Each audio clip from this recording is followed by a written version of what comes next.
Olá, olá. Este é meu primeiro vídeo de estreia deste canal, proto-canal, que estou criando para falar a respeito de leituras minhas, sem grandes pretensões, sem grandes preocupações, opiniões particulares que eu gostaria de compartilhar com vocês e que de repente possa ajudar, né, no processo de leitura de vocês e quem sabe vocês concordem ou discordem comigo, não é? Bem, como primeira leitura que eu gostaria de compartilhar, é uma leitura que eu fiz essa semana passada, e é um livro que eu já estava há um tempo querendo ler e que, bom, as minhas leituras elas são muito fragmentadas, não é? Eu leio todo tipo de coisa. Então, literatura ocidental, literatura russa, literatura italiana, literatura inglesa, embora, né, a minha formação seja na área de língua inglesa e língua portuguesa, sempre me interessou muito a cultura oriental, pelo menos na parte literária. E o primeiro autor que eu li dentro da, da literatura japonesa, principalmente, foi o Yasunari Kawabata, ou Kawabata, que é um autor bastante ocidentalizado, digamos, né? Embora ele traga para suas obras tendências, características, peculiaridades ocidentais, ele busca assimilar isso com tradições japonesas que ou foram esquecidas, ou não são mais praticadas, ou que são praticadas, mas perderam o seu viés, entre aspas, tradicional, né? Isso acontece também no Ocidente. Muitas tradições as quais a gente comemora, que a gente acaba é, enfim, a gente acaba realizando como o Natal, a Páscoa, que viraram mais datas comerciais do que qualquer outra coisa. Isso aconteceu no Japão também. O Kawabata ele vai pro Japão pós-guerra, né? Pós-segunda guerra e tudo mais. Nessa linha, né, de leituras e de pesquisas dentro da literatura japonesa, eu queria ler o livro O Declínio de um Homem, do Osamu Dazai, né? Este livro é um livro curto, né? Um livro bastante rápido, de rápida leitura, de uma linguagem bastante simples. Depois eu vou falar sobre isso, né? Mas antes de eu comprar este livro, por acaso, né, eu encontrei no sebo este livro aqui, né? Una Questión Personal, do Kenzaburo Oi, que foi prêmio Nobel de Literatura. Este livro está publicado em português, eu comprei em espanhol, mas eu creio que a Companhia das Letras dispõe esse livro em português, língua portuguesa. E para minha surpresa, eu comecei a ler antes, né, uma questão personal, e eu vi muita similaridade com o Kawabata, né, com o Kawabata. E quando eu me pus a ler, né, O Declínio de um Homem, dos Dazai, eu vi que eles formam meio que uma tríade, um processo triádico, né? A base narrativa desses autores é muito similar. Eu não sei, eu não sou estudioso de literatura oriental, mas eu penso que isso tem algum fundo sociológico, antropológico, porque nós estamos falando de uma atmosfera extremamente deprimente, extremamente é, nublada, eu diria, da cultura japonesa, né? No livro do Oi, do Kenzaburo Oi, né, nós temos um livro bastante existencialista, com uma influência enorme ocidental do Albert Camus, um pouco de Sartre, não é? Entretanto, ainda existe algumas, eu diria, alguns traços orientais, em que a gente fica, nós como leitores ocidentais, nós ficamos, às vezes, um pouco, uma boa perplexidade, eu diria, não é? Nós olhamos para certas passagens do livro e ficamos confusos porque não faz parte da nossa cultura, né? Não faz parte do nosso ciclo de existência, né? Certas passagens. Quando nós vamos falar deste livro, tá certo? O Declínio de um Homem, do Dazai, eu não senti um livro oriental. Apesar dos nomes, né? Japoneses e tudo mais. Eu vi um livro extremamente ocidentalizado. É a minha, como eu disse no começo do vídeo, é a minha perspectiva. Né? Não é uma crítica. É o que eu percebi na leitura. O livro, ele traz uma leitura que eu automaticamente assimilei a dois autores ocidentais bastante cortantes, que são Henry Miller, né, e o Charles Bukowski, que são dois autores até meio considerados meio pornográficos, polêmicos, marginais, etc. Né? Este livro do Dazai, ele é escrito de uma forma, como eu disse, extremamente simples. As frases são muito simples, uma linguagem muito fluida, muito é, cortante até, de forma muito direta, de forma muito explícita, sem grandes rodeios. Entretanto, existe uma grande, eu diria, nuance japonesa nessa obra, que é dizer muito com pouco. Né? Isso a gente vê no Kawabata, a gente vê nos chineses também, e isso aparece no Dazai. Né? O todo da obra é um livro não chega, acho que é 200 páginas, acho que são 150 páginas, tá certo? É um livro bastante curto. Talvez se você, eu creio que só há essa edição no Brasil da Estação Liberdade, mas se você de repente pegar uma outra edição, pode ser que seja um pouco mais extenso, um pouco menos, é claro, isso depende muito da, do tamanho da letra e tudo mais, mas é um livro curto. E é um livro que ele se divide em cadernos, tá certo? Ele se divide em cadernos e ele tem um prólogo e um epílogo. Esse prólogo e esse epílogo são de um narrador que nós não conhecemos. E o prólogo consiste numa análise de fotos, tá certo? Que o leitor, quando abre, né, quando inicia a leitura dessa obra, ele fica meio perdido, porque são comentários sobre 3 fotos. E no epílogo tudo se fecha, né? Ele costura os 3 cadernos junto ao epílogo e ao prólogo. E narra, né, a existência de um indivíduo extremamente antissocial, extremamente deprimido, extremamente fragilizado diante da sociedade. Tá? Então, o livro é muito rápido, então as coisas acontecem de maneira muito rápida. É narrado rapidamente a infância dele, né, a relação conflituosa com seu pai.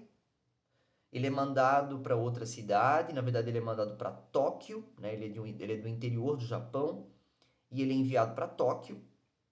E lá ele inicia uma vida desregrada, né, uma vida de esbórnia, uma vida de bebedeiras, uma vida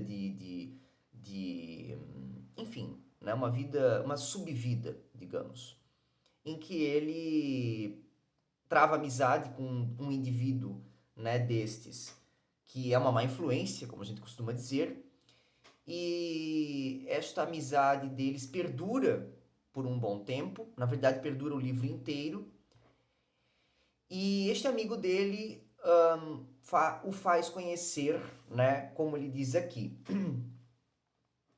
Isso é a quarta capa do livro, tá? Um trecho. Com o tempo, aprendi que bebidas, cigarros e prostitutas eram os instrumentos de que eu dispunha ainda que de forma temporária para dissipar meu pavor dos seres humanos. Mesmo se precisasse vender tudo o que possuía para dispor desses instrumentos, eu o faria de bom grado. Lendo essa passagem, nos parece, não é, que este indivíduo ele é um marginal. Entretanto, ele não é.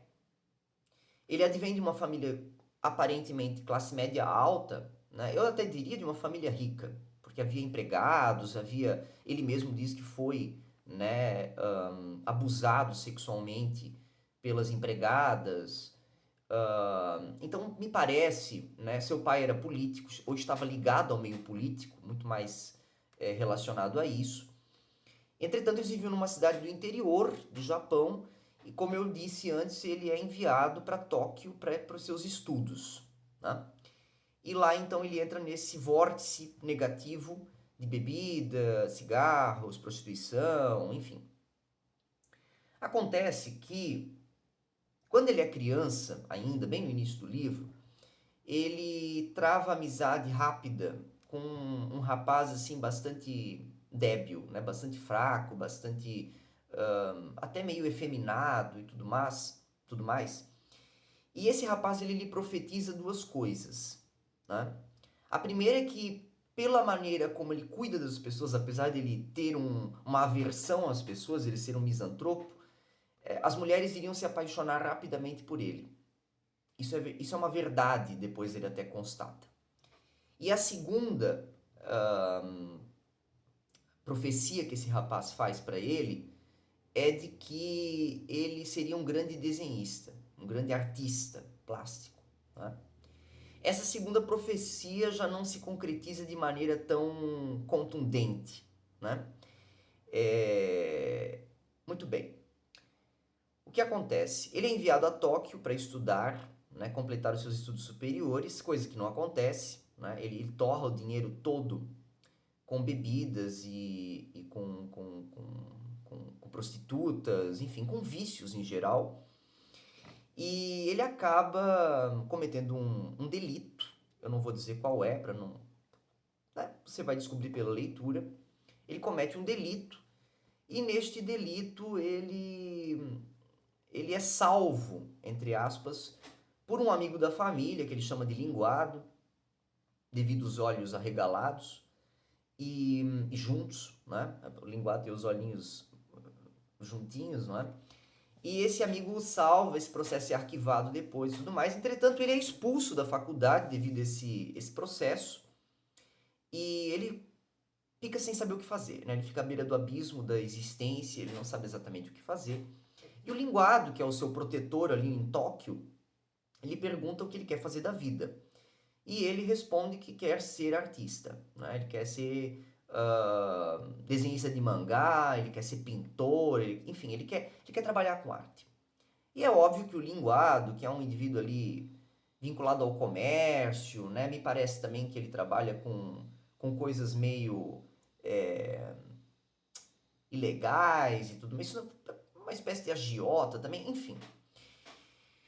E esse cara, ele ri, né? De uma forma bastante irônica, porque, né, viver de arte, a gente sabe que viver de arte em qualquer lugar do mundo é um grande problema, né?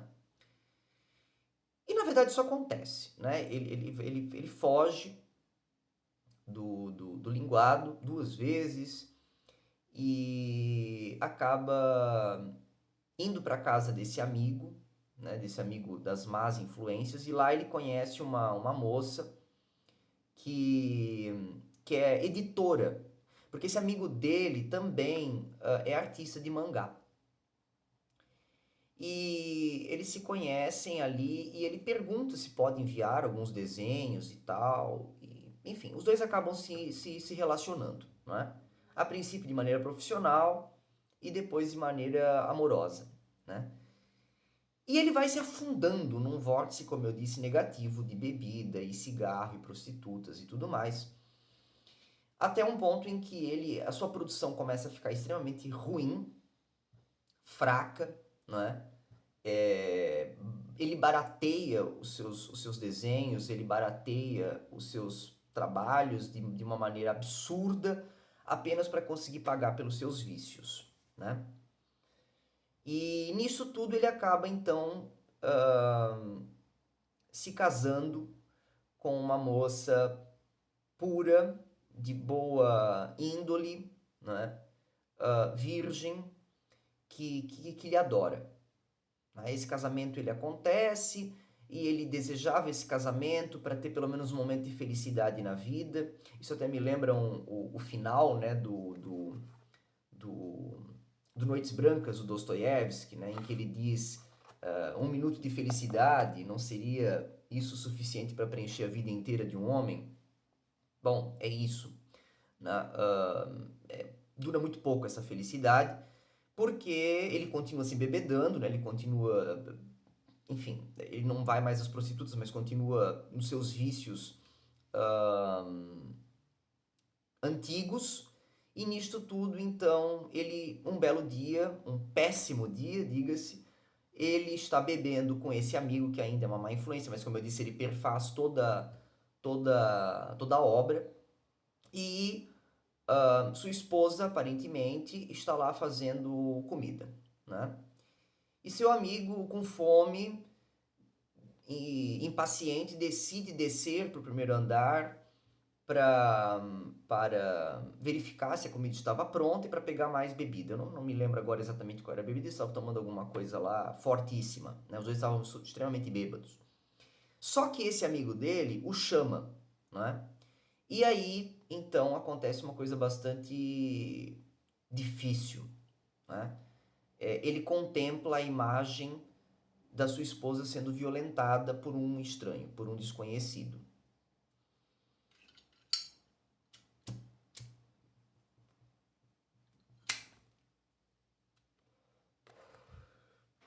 Nesse meio tempo, né, que ele vê isso e fica, obviamente, ele fica completamente estarrecido, né, e chocado, enfim, não existe nenhuma palavra para dizer a maneira como ele ficou. E ele vai acudir a esposa, e a esposa lhe diz que o rapaz, né, o homem lá, enfim, não, a figura não é revelada. O cara lhe disse que tinha boas intenções e que queria, enfim, aparentemente parecia um vendedor ambulante, alguma coisa assim. E fica esse trauma ali incrustado no casamento deles. Ele até diz que leu inúmeros romances ocidentais que falavam sobre a questão de esposas, né, que foram violentadas e tal, mas que ele nunca tinha visto nada. Em nenhum romance ele conseguiu encontrar a maneira como ela foi violentada. Né? Então, assim, é um indivíduo bastante também paranoide, digamos. Né? Bastante paranoico. E, bem, ele vai entrar numa depressão profunda. E ali, dali pra frente, é só ladeira abaixo. Né? Ele começa a beber demais. E nisso ele acaba se tornando amigo de uma senhora que tem uma farmácia, né? E essa senhora lhe dá, ele tá muito fraco, ele perdeu os dentes, enfim, o indivíduo tinha, no final do livro disse que tinha 27 anos, né? Mas parecia que tinha 50, 40, 50 anos. E ela lhe dá várias medicações, né? Vitaminas, enfim, medicações em geral para que ele conseguisse se reassumir como ser humano. E dentre elas, ela lhe dá uma medicação que, segundo ela, seria a cura para a bebida, não é? Acontece que essa medicação consiste em morfina. E no começo tudo isso é muito bom, né? Ele consome, como ele mesmo diz, tomava uma injeção daquele negócio e tudo ia bem, ele conseguia trabalhar, ele conseguia produzir e não estava mais bebendo. O problema é que, claro, a morfina, né, um opioide, ela vicia drasticamente. Né? Então ele mesmo diz ali, mais pro final do livro, que uma injeção viraram duas, duas viraram quatro, quatro viraram seis, e no fim ele era um viciado. Né? Ele estava lá de madrugada batendo na porta da farmácia para conseguir mais e mais e mais. E o problema é que essa senhora não lhe negava, porque ela tinha uma certa atração por ele, né? E ela lhe entregava as ampolas. E no fim acaba que ele está completamente viciado, completamente down, né? Ele não sabia mais o que fazer. E então ele é internado pelos irmãos, né? O próprio linguado também aparece no final e tudo mais, e o acaba internando, de maneira que ele consegue se restabelecer. Na verdade, essa internação dele, desintoxicação consequentemente, né, da morfina, ele já não estava mais bebendo, é o final do livro, né? E eles o internam, na verdade, com uma espécie de tratamento bastante positivo e tudo mais. Na verdade, ele estava num hospício, não era uma internação exatamente, né? Ele foi colocado no hospital de gente doida. Só que ele só vai se dar conta disso depois da desintoxicação, depois de todos os, né? Ele estava completamente drogado, né? Então quando ele foi para lá, ele precisava de ajuda, ele pediu ajuda também. Ele acabou entrando lá como se fosse uma espécie de uma internação, né? Numa clínica de reabilitação, tudo muito bonito, né? As flores no lado de fora e tudo mais. Mas a verdade é que ele estava num hospício, né? E ele mesmo disse que mesmo que depois, se ele conseguisse sair de lá, né? Ele mesmo assim seria taxado como louco. E teria esse rótulo para o resto da vida, né? Então vejam, meus caros, é um livro bastante deprimente, né?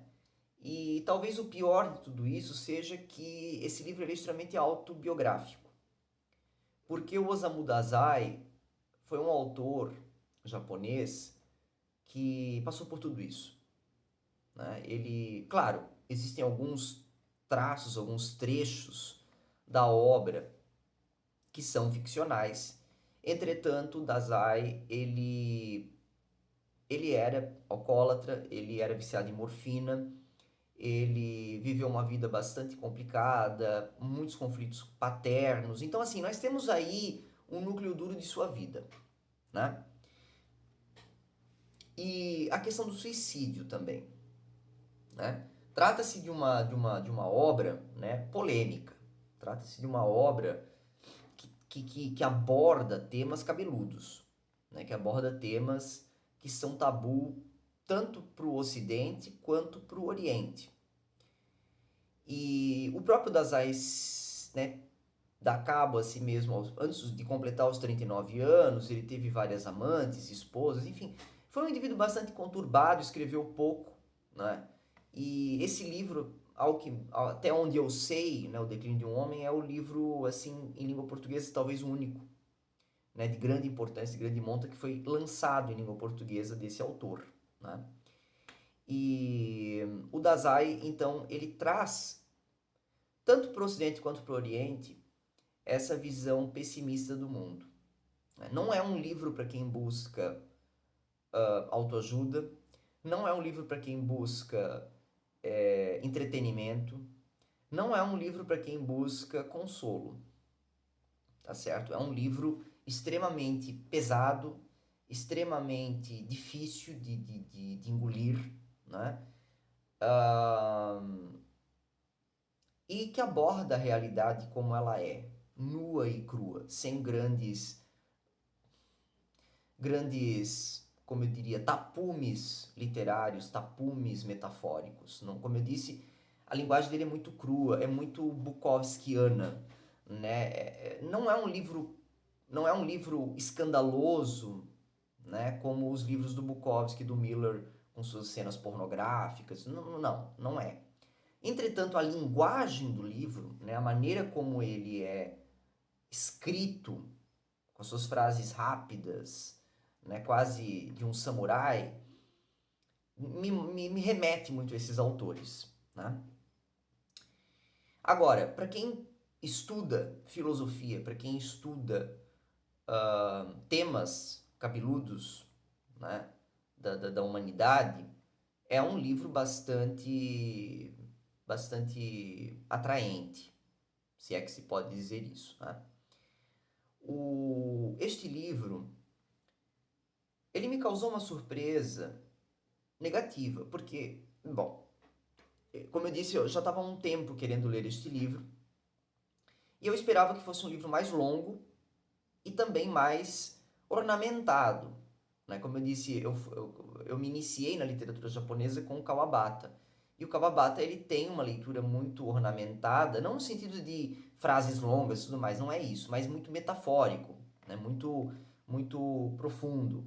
E assim, poucas passagens desse livro do Dazai são metafóricas e têm uma visão mais lírica, né, da linguagem, tá? Então, assim, é um livro bastante... Isso talvez seja o único ponto negativo, tá certo, dessa obra, né? Eu não entendo japonês, a tradução deste livro é feita por Ricardo Machado, né? Ao que consta, segundo o próprio livro, a tradução é direta do japonês. A edição que eu tenho aqui é a 14ª edição, então me parece que é um livro que foi bastante bem vendido, né? E é uma editora que eu gosto muito, que é a Estação Liberdade, né, que publica esses autores japoneses, tá certo? Principalmente o Kawabata, o Dazai, entre outros. Eu tive muito contato com esses livros, entretanto tenho poucos deles em casa, não é? A maioria deles eu li por meio de bibliotecas, empréstimos, e eu acho a questão da diagramação desses livros muito boa, né? Primeiro que eles seguem o mesmo tipo de fonte, então os livros, do ponto de vista de diagramação, são muito similares, eu gosto disso. A fonte é relativamente grande, isso é bom. Aqui são os pequenos detalhes técnicos, mas que agradam ao leitor, né? O design é bonito e simples, o que me agrada. Eu não gosto de livros muito sofisticados, com sobrecapa e não sei o quê. Isso acaba prejudicando a leitura e tira a praticidade da obra. Enfim, é um livro que me desagradou em alguns pontos, me agradou em outros. E ao mesmo tempo é um livro extremamente que precisa de uma leitura cuidadosa da nossa parte e mais ainda de uma reflexão profunda da nossa visão de mundo, das pessoas, da nossa existência, da nossa condição humana, né? É um livro que, como eu disse, não é recomendado para quem busca alegria, para quem busca consolo, para quem busca... Só que no meio disso tudo, existe uma certa consolação, eu diria, do ponto de vista de que o nosso sofrimento não é exclusivo, né? Nós não sofremos sozinhos. Talvez essa seja a mensagem assim, mais benéfica desse livro, né? Existem outras pessoas com problemas talvez muito mais sérios, muito mais graves, muito mais profundos do que os nossos problemas. E, de repente, nós precisamos fazer uma autoanálise, né, sobre a nossa condição, sobre a nossa existência, sobre a nossa visão de mundo, né? Se talvez nós não estejamos meio defasados, não é? Com relação às nossas reclamações, às nossas queixas diárias, né? Talvez seja esse um ponto inicial para a leitura dessa obra. O Dazai é um autor bastante profundo nesse aspecto, né? Ele consegue, como eu disse, com poucas frases, mostrar cenários inteiros, mostrar características das personagens por inteiro. E é um livro bastante, como eu diria, é um livro bastante necessário nesses tempos em que nós olhamos para o outro de uma maneira bastante indiferente, né? Em que nós olhamos para um mundo em que tudo parece belo pelas redes sociais, tudo parece perfeito, tudo parece impecável e que somente a nossa vida é triste, desalentadora, deprimente, que somente nós temos os problemas, porque é o que nos parece, né? Quando nós olhamos outside, quando nós olhamos para fora, quando nós contemplamos ao nosso redor, que na verdade o nosso redor consiste no mundo digital, nós nos deprimimos, é óbvio, né? Porque nós olhamos outro indivíduo numa lancha, outro indivíduo numa mansão e não sei o quê, a vida fácil e tudo mais, quando na verdade essas pessoas também estão mergulhadas na angústia, no desespero e quando não, muitas vezes vinculadas ao crime, né? A atividades ilegais, a vícios, enfim. É um livro que nos convida a olhar, apesar de ser um livro do século XX, ele trata de assuntos que são eternos no ser humano. Né? Ele trata assuntos que são atemporais, que vinculam situações que nos acontecem corriqueiramente, infelizmente, na nossa vida. Bem, senhores, eu acho que eu consegui, pelo menos, deixar a minha visão, a minha percepção deste livro. Penso que seja uma leitura bastante árida, sob o ponto de vista sentimental. No entanto, uma leitura bastante rápida, né? E simples no sentido literário, e muito proveitosa se você souber filtrá-la, se você souber, como eu vou dizer, espelhá-la para fora, para a sociedade, para quem está ao seu redor, para quem convive com você, né? E ter esse filtro social, observar ao redor e perceber que nem tudo são flores. Então, meus caros, é isto. Gostaria muito de agradecer, né, a sua visualização, porque espero publicar mais vídeos aqui, trazer mais resenhas, entre aspas, de obras que não são assim tão famosas, tão conhecidas. Até!